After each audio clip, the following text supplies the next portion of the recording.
বন্ধুরা, হিন্দু ধর্মগ্রন্থ ও পুরাণ অনুসারে সৃষ্টির শুরু থেকে জীবনচক্র চলে আসছে। অর্থাৎ যে এই পৃথিবীতে জন্ম নিয়েছে তাকে একদিন না একদিন মারা যেতেই হবে।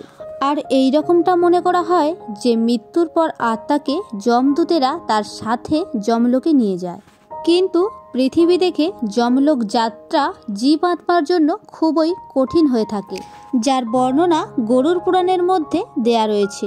গরুড় পুরাণ অনুসারে মৃত্যুর পর জীব আত্মাকে যমলোকের রাস্তায় বিভিন্ন রকমের বাধার মুখোমুখি হতে হয়।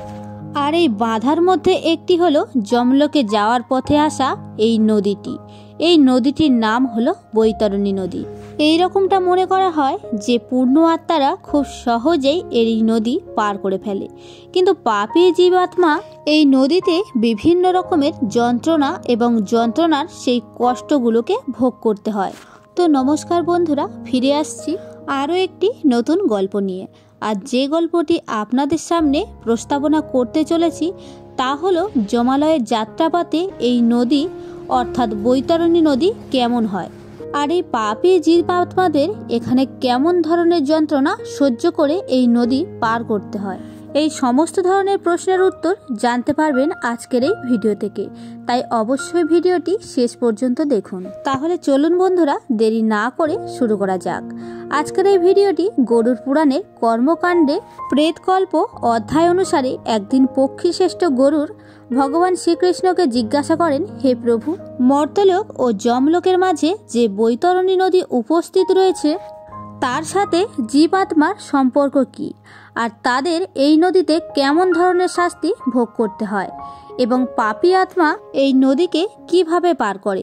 তখন ভগবান শ্রীকৃষ্ণ বললেন, হে গরুড়, যমলোকের যাত্রাপথে উপস্থিত এই বৈতরণী নদীকে দেখতে খুবই ভয়ঙ্কর হয়। আর যেসব পাপী আত্মাকে মৃত্যুর পর এই নদী পার হতে হয় তারা খুবই ভয়ভীত হয়ে থাকে। এই মহা ভয়ঙ্কর নদী রক্তরূপী জল দিয়ে পরিপূর্ণ। শুধু এই পর্যন্তই নয়, এই নদী মাংস ও আবর্জনা দিয়ে ভর্তি থাকে। এই নদী পাপী আত্মাকে দেখে বিভিন্ন রকমের ভয়ঙ্কর রূপ ধারণ করে নেয়।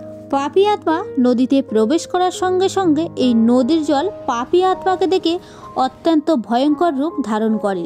এই জলে জীবাণীও বর্ষের সমান শিংযুক্ত প্রাণী দ্বারা ব্যক্ত হয়ে থাকে। তার সাথে এই নদী অনেক ঘাড়িয়াল এবং তাদের মতোই অনেক হিংস্র মাংস ভক্ষণ জলচর প্রাণী দ্বারা ভর্তি থাকে। আর এই নদীতে যখন কোনো পাপী আত্মার প্রবেশ হয় তখন নদীর জল অত্যন্ত গরম হয়ে যায়। পাপী আত্মা আর্তনাদ করে কষ্ট পেতে থাকে। গরম জলের তাপের কারণে পাপী আত্মারা তাদের আপনজনদের ডাকতে থাকে। আর যখন কেউ তার কাছে আসে না তখন সে ওই ভয়ঙ্কর গরমে এদিক ওদিক দৌড়াতে থাকে। এরপর যখন ওই তাপ একেবারেই সহ্য হয় না তখন ওই আত্মা দুর্গন্ধপূর্ণ ওই জলে ডুবে যায় আর তার আত্মগ্লানি থেকে ব্যথিত হয়।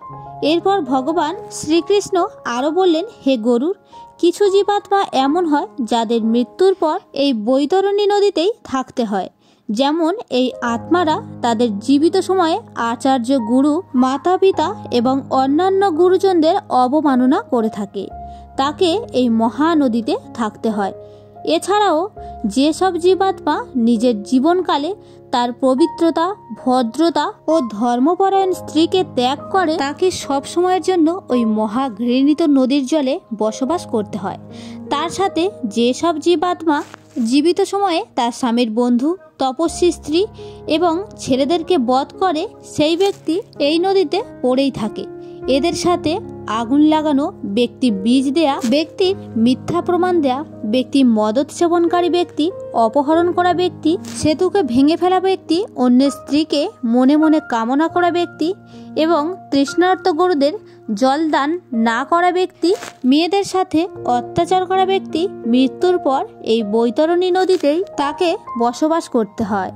এইসব ছাড়াও অহংকারী, পাপী এবং নিজের মিথ্যা প্রশংসা করা ব্যক্তি এই বৈতরণী নদীতে বাস করে। কিন্তু এই পাপী জীবাত্মাদের মধ্যে যে কর্কট ও মকর সংক্রান্তি, সূর্য ও চন্দ্রগ্রহণ সংক্রান্তি, অমাবস্যা অথবা অন্নপূর্ণাকাল আসার সময় শ্রেষ্ঠতম দান দিয়েছে তাকে নির্দিষ্ট সময় পরে যমদূত এই নদী থেকে বের করে নিয়ে যায় এই কারণে প্রাণীদের উচিত জীবিত জীবনকালে দান করা এবং ধর্মের পথে চলা। এছাড়াও যেসব জীবাত্মা জীবিত সময়ে গরুকে খাবার দান করে, ব্রাহ্মণকে দান করে, তারাও এই নদীর যন্ত্রণা থেকে মুক্তি লাভ করে। এই কারণে হিন্দু ধর্মে মৃত্যুর আগে গরুকে খাবার দান করা হয়। এরকমটা মনে করা হয় যে গরুকে খাবার দান করলে মানুষেরা ওই গরুর লেজ ধরে বৈতরণী নদী পার করতে পারে, আর এই সুকর্মের প্রভাবে তার পরলোকে সুখ প্রাপ্তি হয়। এই কারণে মানুষের দরকার তার জীবিতকালে অধিক থেকে অধিক পরিমাণে ধর্ম পালন করা, যার ফলে তাকে মৃত্যুর পরে কোনো রকমের কষ্ট সহ্য করতে না হয়।